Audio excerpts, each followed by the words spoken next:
പന്നിയുടെ കോലത്തിലുള്ള ആ ശരീരങ്ങളെ പരലോകത്തേക്ക് കൊണ്ടുവരുന്നു. അവരുടെ കണ്ണിൽ നിന്ന് കണ്ണീരിങ്ങനെ വിടുകയാ. ആ സമയത്ത് വിളിച്ചു പറയുന്ന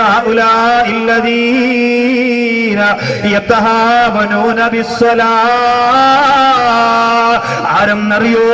ഇവരാരെന്നറിയോ? അവർ നിസ്കാരത്തെ നിസ്സാരമാക്കിയവരാ. പിന്നെയാവട്ടെ എന്ന് പറഞ്ഞ് മാറ്റിവെച്ചവരാ. എന്റെ പ്രിയമുള്ള ഉമ്മ, സീരിയൽ നടന്നുകൊണ്ടിരിക്കുമ്പോൾ നിസ്കാരമല്ല, ഉറങ്ങുന്നതിന് മുമ്പ് നിസ്കരിക്ക എന്ന് പറഞ്ഞുകൊണ്ട് ചാരന്റെ മുമ്പ് ഇരുന്നു കൊണ്ട് കരയുന്ന ചിരിക്കുന്ന ഉമ്മ. എന്റെ ചെറുപ്പക്കാരാ, ക്രിക്കറ്റ് നടക്കുമ്പോ, ചാനലിലൂടെ ക്രിക്കറ്റ് കണ്ടുകൊണ്ടിരിക്കുമ്പോ, സ്റ്റേഡിയത്തിൽ പോയി കളി കാണുമ്പോ എത്ര നിസ്കാരമാണ് മോനെ നീ പാഴാക്കി കളയുന്നത്? ഇത് തമാശയല്ലടാ. 18 വയസ്സുള്ള, 19 വയസ്സുള്ള, 20 വയസ്സുള്ള എത്രയോ ചെറുപ്പക്കാരെ പള്ളിപ്പറമ്പിലേക്ക് കൊണ്ടുപോയവരാണ് നമ്മള്. പിന്നെ എന്ത് നിന്റെ തലച്ചോറിലേക്ക് മാത്രമെന്ത് ആ ബോധം തരാത്തത് പൊന്നുമോനെ? അതുകൊണ്ട് പന്നിയുടെ കോലത്തിൽ അല്ലാഹുവിന്റെ കോടതിയിൽ വരുന്നവരാരാ? അവർ നിസ്കാരത്തെ ഒഴിവാക്കുന്നവരെന്നല്ല പറഞ്ഞത്, അവർ നിസ്കാരത്തെ നിസ്സാരമാക്കുന്നവരെന്നാ. ഇതെന്തോ ഒടുക്കത്തെ നിസ്കാരമാണെന്ന് ചോദിച്ചാ ഈ വിഭാഗത്തിലായി പോകും പെങ്ങളെ. ഇതെന്തോ നിസ്കാരമാണെന്ന് തമാശയ്ക്ക് പറഞ്ഞാൽ പന്നിയുടെ കോലമാണല്ലോ അന്ന് കോടതിയിൽ റളിയല്ലാഹു തആല പൊട്ടിക്കരയുകയാ. അല്ലാഹുവിന്റെ റസൂൽ പറഞ്ഞു കൊടുക്കുന്നു,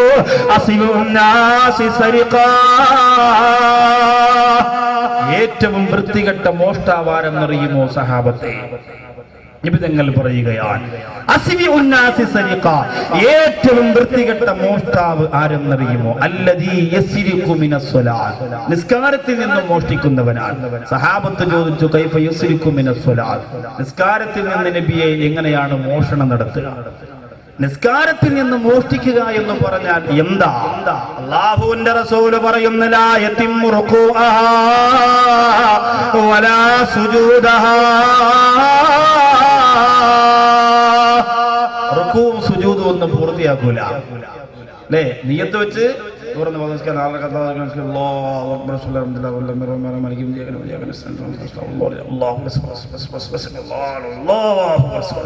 ഇങ്ങനെ സെക്കൻഡുകൾ കൊണ്ട് പറഞ്ഞു. എത്ര പേര് അങ്ങനെ നിസ്കരിക്കുന്നവരുണ്ട്. പിന്നെ പള്ളിയിൽ ജമാഅത്തിന് പോകുമ്പോൾ മാത്രം ചില ആൾക്കാർ കുടുങ്ങിപ്പോകും. അല്ലെ? ഒരു സഹോദരനോട് ചോദിച്ചത്, ഉസ്താദെ സലാം കിട്ടുന്നതിന് തൊട്ടു മുമ്പ് പോയിരുന്ന ജമാഅത്തിന്റെ കൂലി കിട്ടും? ഞാൻ പറഞ്ഞു കിട്ടും. അങ്ങനെയാണെങ്കിൽ ഇനി എല്ലാ ജമാഅത്തിലും ഞാൻ അങ്ങനെ പോകുള്ളൂ. ഒടുക്കത്തെ ഓതലാ ഉസ്താദ്. കേറി നിന്നങ്ങോട്ട് ഫാത്തിഹ സൂറത്ത് അങ്ങോട്ട് ഓതിയുണ്ടെന്ന് മണിച്ച് തുടങ്ങിയാൽ പിന്നെ തീരില്ല. അതുകൊണ്ട് പുറകെ നിൽക്കാൻ വലിയ പാടാ. ഇമാമിങ്ങൾ വളരെ ശ്രദ്ധിക്കണം. നമ്മുടെ സ്റ്റൈല് കാണിക്കാനുള്ള സ്ഥലമല്ല നിസ്കരിക്കാനുള്ള പള്ളി. അതുകൊണ്ട് പുറകിൽ നിൽക്കുന്ന മഅ്മൂമിങ്ങൾക്ക് തൃപ്തിയുള്ള രീതിയിൽ, ചില ആൾക്കാർക്ക് തൃപ്തി ഒന്നും ഓതാതെ പോണതായിരിക്കും. അങ്ങനത്തെ തൃപ്തിയല്ല ഞാൻ പറയുന്നത്. അവരെ ബുദ്ധിമുട്ടിപ്പിക്കാത്ത തരത്തിലുള്ള ഒരു ഇബാദത്തിന് നേതൃത്വം കൊടുക്കുന്ന അവസ്ഥ വരണം. ആ രീതിയിലേക്ക് കാര്യങ്ങളെ എത്തിക്കണം. ചില സ്ഥലത്തൊക്കെ ജുമാ കഴിയുമ്പോൾ 2:30 മണിയൊക്കെ ആവും നിസ്കാരമൊക്കെ കഴിയുമ്പോൾ. അല്ലേ? അതൊക്കെ നമ്മൾ ഒഴിവാക്കണം. എന്നിട്ട് കൃത്യ ടൈമിൽ കാര്യങ്ങൾ ചെയ്തു പോകണം. ജനങ്ങൾക്ക് പള്ളിയിലേക്ക് വരാനുള്ള ആഗ്രഹം ഉണ്ടാവണം. ആ രീതിയിൽ ഇബാദത്തുകളെ ചുരുക്കാനല്ല ഞാൻ പറഞ്ഞത്, മറിച്ച് ഇബാദത്തുകളെ ഒന്ന് ഭംഗിയാക്കി തൃപ്തിപ്പെടുത്തുന്ന രീതിയിലാക്കണം. ജനങ്ങളുടെ മനസ്സിലേക്ക് അതൊരു വലിയ ഭാരമായിട്ട് തോന്നാത്ത തരത്തിൽ അൽഹംദുലില്ലാഹ് നേതൃത്വം കൊടുക്കണം. അള്ളാഹു നമ്മുടെ ഉസ്താദുമാർക്ക് അതിനെ തൗഫീഖ് തരുമാറാകട്ടെ. എന്റെ പ്രിയമുള്ള സഹോദരങ്ങളെ, രണ്ടാമത്തെ വിഭാഗം അവരാ. നിസ്കാരത്തിൽ നിന്ന് മോഷണം നടത്തുന്നവരാരാ? റുകൂഇനെ പൂർത്തിയാക്കുകയില്ല, സുജൂദിനെ പൂർത്തിയാക്കുകയില്ല. സുബ്ഹാനല്ലാഹ്. ആർക്ക് വേണ്ടിയാണ് പ്രിയപ്പെട്ടവരെ ഇങ്ങനെ പ്രാണത്തിനും വേദാരത്തിനും നിസ്കരിച്ചു തീർക്കുന്നത്? ഹുബൈബ് റളിയല്ലാഹു തആല അൻഹുവിന്റെ കഴുത്തിലേക്ക് അസ്റായിലിന്റെ പിടുത്തം വീഴുന്ന സമയത്ത് പോലും പറഞ്ഞതെന്താ? എന്റെ ജീവിതത്തിന്റെ അവസാന ആഗ്രഹം എന്തെന്ന് ചോദിച്ചപ്പോ മഹാനായ ഹുബൈബ് റളിയല്ലാഹു തആല നിറകണ്ണുകളോടെ പറഞ്ഞത് കണ്ടു, എനിക്ക് 2 റക്അത്ത് നിസ്കരിക്കണമെന്ന. ആ നിസ്കാരത്തിന്റെ സുഖവും ആ നിസ്കാരത്തിന്റെ രസവും അവർ അനുഭവിച്ചത് കൊണ്ടാ. അല്ലാഹുവേ, അങ്ങനെയുള്ള നിസ്കാരം ഇനി എന്നാണ് പ്രിയമുള്ളവരെ നമുക്ക് ലഭിക്കുന്നത്? നമുക്ക് അതിന് സമയമില്ല. ബാക്കി എന്തിനല്ല നമുക്ക് സമയമുണ്ട് പ്രിയപ്പെട്ടവരെ. ഞാൻ ചോദിക്കുകയാ, ഇന്ന് രാവിലെ എന്റെ വീട്ടിലേക്ക് വന്ന ഒരു കത്ത് ഞാൻ വായിച്ചു നോക്കിയപ്പോ അതിന്റെ കത്ത് എഴുതിയിരിക്കുകയാണ്. ഐഷത്ത് എന്ന് പറയുന്ന ഒരു പ്രിയപ്പെട്ട പെൺകുട്ടി ജീവിതത്തിൽ ആദ്യമായിട്ട് ളുഹർ മുതൽ മഗ്രിബ് വരെയുള്ള 3 വഖത്ത് നിസ്കാരം എനിക്ക് ഖളാ ആയിപ്പോയി ഉസ്താദ്. അതിനെന്ത് പരിഹാരമാണുള്ളത്? എന്തേ ഖളാ എന്ന് അതിന്റെ അടിയിൽ എഴുതിയിരിക്കുന്നത് എങ്ങനെയെന്നറിയോ? എന്റെ പൊന്നുമോളെ കുച്ചിപ്പുടി നടത്താൻ കൊണ്ടുപോയിരുന്നത് കൊണ്ടാ. എന്റെ പൊന്നുമോളെ കലാമത്സരത്തിൽ പങ്കെടുക്കാൻ കൊണ്ടുപോയിരുന്നത് കൊണ്ടാ.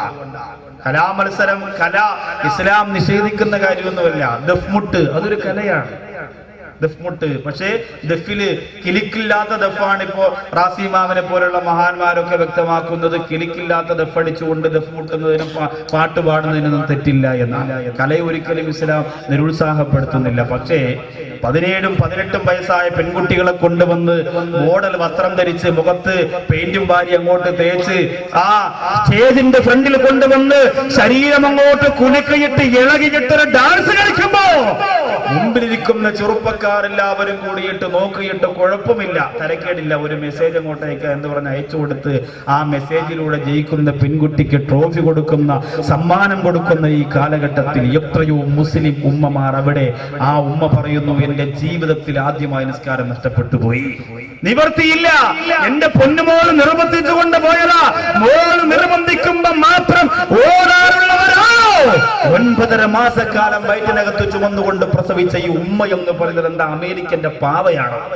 മോള് വലിക്കുന്ന സ്ഥലത്തേക്ക് പോകാൻ നിന്റെ നിയന്ത്രണത്തിൽ മോള് നിക്കാത്തത് എന്തുകൊണ്ടാ? നീ 3 വയസ്സിനും 4 വയസ്സിനും ആ മക്കളെ കൊണ്ടുപോയി അനാവശ്യങ്ങൾ കാണിച്ചു കൊടുത്തത് കൊണ്ടല്ലേ? അതുകൊണ്ടല്ലേ പ്രിയമുള്ളവൻ, നിസ്കരിക്കാൻ മാത്രം നമുക്ക് വെപ്രാളോ, ബാക്കി ഒന്നിനും നമുക്കൊരു വെപ്രാളമില്ല. ടിവിയുടെ മുന്നിൽ രാവിലെ ഇരുന്ന 12 മണി വരെ ഇരുന്നാലും നമുക്ക് ഒരു ബുദ്ധിമുട്ടും ഒരു അസ്വസ്ഥതയും തോന്നുന്നില്ല. എന്തു വേണം നമ്മൾ ചെയ്യും? നോവൽ വായിച്ചുകൊണ്ട് എന്റെ സഹോദരിമാർ എത്ര മണിക്കൂറുകൾ നിസ്കരിക്കാൻ വേണ്ടി കയറുമ്പോൾ മാത്രം പെട്ടെന്ന് ചില സഹോദരിമാര് പറയും ഒരുപാട് നേരം നിസ്കരിക്കാൻ പറ്റൂല, നിസ്കാര കുപ്പായം എന്ന് പറഞ്ഞാൽ ഭയങ്കര ഒരു അസ്വസ്ഥതയാണ്. അത് വല്ലപ്പോഴും ഒന്ന് കഴിവിടണം, നോമ്പിന് മാത്രം കഴിയാൻ പോരാ. നിസ്കാര കുപ്പായം ഇല്ല, അള്ളാഹുവേ എന്നെടുത്ത് നോക്കണം ചിലരുടെ നിസ്കാര കുപ്പായം. മലക്ക് പോയിട്ട് ശൈത്താൻ വരെ ചിലപ്പോൾ അടുത്ത് വരില്ല, വേണ്ടെന്ന് പറയാം. ആ രീതിയിലുള്ളതാ. വല്ലപ്പോഴും ഒക്കെ ആഴ്ചയിൽ ഒരു ദിവസം വ്യാഴാഴ്ചയൊക്കെ ടെറസിന്റെ മണ്ടേ കൊണ്ടിട്ട് ഉണക്കണം. ഇത് മക്കയിൽ നിന്ന് വാപ്പ കൊണ്ട് വന്നാന്നും പറഞ്ഞെടുത്ത് ഇങ്ങനെ നിസ്കരിക്കുന്ന സ്ഥലത്ത് ഒരു ആണി തൂക്കി ഇട്ടിരിക്കുക. ഇവിടെ ഈ 2 സൈഡ് ഇങ്ങനെ കറുകറായി, പിന്നെ 2 പോക്കറ്റ് ഉണ്ടാവും തസ്ബീഹ് ഇടുന്ന, അതും ഇങ്ങനെ കറുകറായിരിക്കും. അതങ്ങോട്ട് നല്ലത് ധരിച്ചിരിക്കുക, അത് മാറ്റിയിട്ട് മറ്റേ അടുത്ത് അങ്ങോട്ട് കയറ്റും. കയറിയിട്ട കൈകെട്ടല. ഇതൊക്കെ ഇബാദത്തിനോടുള്ള താല്പര്യക്കുറവാണ്. എങ്ങനെയെങ്കിലും ഒന്ന് ചെയ്യുക, മരിക്കേണ്ടതല്ലേ എന്ന് പറഞ്ഞ് അങ്ങനെ ചെയ്താൽ പോരാ. സഹോദരങ്ങളെ, ഇസ്ലാം ഒരിക്കലും കലയെ നിരുത്സാഹപ്പെടുത്തുന്നില്ല. നിങ്ങൾക്കറിയോ ഏറ്റവും നല്ല മാപ്പിള കവി ആരായിരുന്ന പ്രിയപ്പെട്ടവര്? മോയിൻകുട്ടി വൈദ്യരെ കേട്ടിട്ടുണ്ടോ? എന്റെ മുമ്പിലിരിക്കുന്ന ചെറുപ്പക്കാർക്ക് ചിലപ്പോൾ അറിയില്ലായിരിക്കാം. എന്നാൽ പ്രിയമുള്ളവരെ, പാട്ട് ഒരുപാട് ഇഷ്ടപ്പെടുന്ന, മാപ്പിള കലകൾ ഒരുപാട് ഇഷ്ടപ്പെടുന്ന, കവിത ഒരുപാട് ഇഷ്ടപ്പെടുന്ന, മനോഹരമായ മധുഗീതങ്ങൾ ഒരുപാട് ഇഷ്ടപ്പെടുന്ന, എന്റെ മനസ്സിൽ നിന്ന് മറക്കാൻ കഴിയില്ല പ്രിയപ്പെട്ടവരെ. മോയിൻകുട്ടി വൈദ്യർ എന്നവരാണ് പാട്ട് എഴുതാൻ തുടങ്ങിയതെന്നറിയോ? അറിയപ്പെട്ട സൂഫിയാർ ഒരു മനുഷ്യന്റെ മുമ്പിലേക്ക് ദുആവസിയത്തിന് പോയപ്പോൾ ആ മനുഷ്യനോട് ദുആ ചെയ്യണമെന്ന് പറഞ്ഞപ്പോൾ ചവച്ചരച്ചുപോലെ അടക്കയും തെറ്റിലയും എല്ലാം ചവച്ചരച്ചു തുപ്പി വെച്ചിരിക്കുന്ന കോളാമ്പി, ആ കോളാമ്പി എടുത്തു കൊടുത്തിട്ട് പറഞ്ഞു വെളി കൊണ്ടുപോയി ആരും കാണാത്ത സ്ഥലത്തുകൊണ്ട് കളയാൻ പറഞ്ഞു. മോയിൻകുട്ടി വൈദ്യർ അതുകൊണ്ട് പോയിട്ട് എവിടാ ഒഴിച്ചെന്നറിയോ? ബിസ്മില്ലാഹിർ റഹ്മാനിർ റഹീം എന്ന് പറഞ്ഞ ഒറ്റ കൂടിയ അകത്തേക്ക്. ഇപ്പൊ പലരും ചിന്തിക്കും അങ്ങനെയൊക്കെ ചെയ്യാം, അതൊക്കെ വൃത്തികേടാ. അറിയേണ്ടവർക്കതറിയാം, ആൺകുട്ടികൾക്കതറിയാം, മഹാന്മാരെ തിരിച്ചറിയുന്നവർക്കതറിയാം അല്ലേ? അതങ്ങനെ കുടിച്ചിട്ട് തിരിച്ചുകൊണ്ട് കൊടുത്തപ്പോ ആ മഹാനുഭാവൻ ചോദിച്ചു അത്ര, ആരും കാണാത്ത സ്ഥലത്ത് തന്നെ നീ ഒഴിച്ചല്ലോ, അതുകൊണ്ട് നിന്റെ ഉള്ളിലുള്ളതൊക്കെ ഇനി പുറത്തു വരട്ടെ എന്ന് പറഞ്ഞു. അന്ന് എഴുതി തുടങ്ങിയതാ. ആ ഒരു വരിയെ മാറ്റിവെക്കാൻ തുടരെ മദ്ദളവും ഒട്ടകളും പജയൊടു തുടികൾ തപ്പുകളും കൈമണി തുണികൾ ദാസകളാ പൊള്ളമ പുല്ലുകൾ പൊള്ള ചോള്ളകൾ കൊമ്പു ചങ്കുകളാൽ പ്രകൃതികൾ കോള് താളമേ ഓടി ചാടിയും സഫുനിപ്പുകളാൽ. എത്ര മനോഹരമാണ്, എത്ര മനോഹരമാണ്. ഇതിന്റെ അപ്പുറത്ത് ഒരു വരി എഴുതാൻ ഇന്ന് ജീവിച്ചിരിക്കുന്ന പാട്ടെഴുതുകാർക്ക് സാധിക്കുമോ പ്രിയപ്പെട്ടവരെ? അതുകൊണ്ട് ഇസ്ലാം അതിനൊക്കെ എതിരാണ്. തസ്ബീഹ് ചൊല്ലി 4 ചുവരിന്റെ ഇടയിൽ ഇരുന്നാൽ മതി എന്ന് പഠിപ്പിക്കുന്ന ആദർശമൊന്നുമല്ല. പക്ഷെ ഞാൻ പറയുന്നു, 17 കാര്യം 18 കാര്യം സ്റ്റേജിൽ കൊണ്ടുപോയി തുള്ളിക്കുന്നതിന് ഇന്ന് പള്ളിക്കാർ എതിർക്കുന്നില്ല എന്ന് പറഞ്ഞ 60 വയസ്സുള്ള ഖദീജ എന്ന് പറയുന്ന പെണ്ണിന്റെ സ്വഭാവം ഈ സമുദായത്തിലെ സഹോദരിമാർക്ക്, ചെമ്മൻകുടിയിലെ ഉമ്മമാർക്ക് വരാൻ പാടില്ല. അവൾക്ക് പള്ളി ഊരിവിലക്കിയത് കൊണ്ട് ഒരു പത്രത്തിന്റെ മെയിൻ ഹെഡിങ് അതായിരുന്നല്ലോ, ഖദീജയുടെ വിവാദ പ്രസ്താവനകളായിരുന്നു. അതിലേക്ക് ഞാൻ കടക്കുന്നില്ല, സമയക്കുറവാ. ഞാൻ പറയുന്നു, അതിനൊക്കെ നമുക്ക് നേരമുണ്ട്. ആകെ നമുക്ക് സമയമില്ലാത്തൊരു നിസ്കരിക്കാൻ സമയം കണ്ടെത്തുക. ഉറങ്ങിക്കിടക്കുമ്പോൾ പോലും അല്ലാഹുവിന്റെ റസൂൽ പലപ്പോഴും ആയിഷ റളിയല്ലാഹു അൻഹയോട് പറഞ്ഞതാ, കടക്കറയിൽ നിന്ന് കണ്ണുനീരോടെ പറഞ്ഞു, ആയിഷ എനിക്ക് നിസ്കരിക്കാൻ കൊതി വരികയാ എന്ന് പറഞ്ഞുകൊണ്ടാണ് നിസ്കരിക്കാൻ പോയിട്ടുള്ളത്. പിന്നെ മണിക്കൂറുകളോളം ഇബാദത്തായിരുന്നു. എന്റെ ചെറുപ്പക്കാരോട് പറയുന്ന, രാവും പകലും നിങ്ങൾ ഇബാദത്ത് ചെയ്യണ്ട, പക്ഷേ ചെയ്യുന്ന ഇബാദത്തുണ്ടല്ലോ അല്ലാഹുവിന്റെ മുമ്പിലേക്ക് പ്രകാശം പരത്തുന്ന രീതിയിൽ, വൃത്തിയുള്ള, വെടുപ്പുള്ള, സമാധാനമുള്ള, ശാന്തതയുള്ള രീതിയിലാവുക.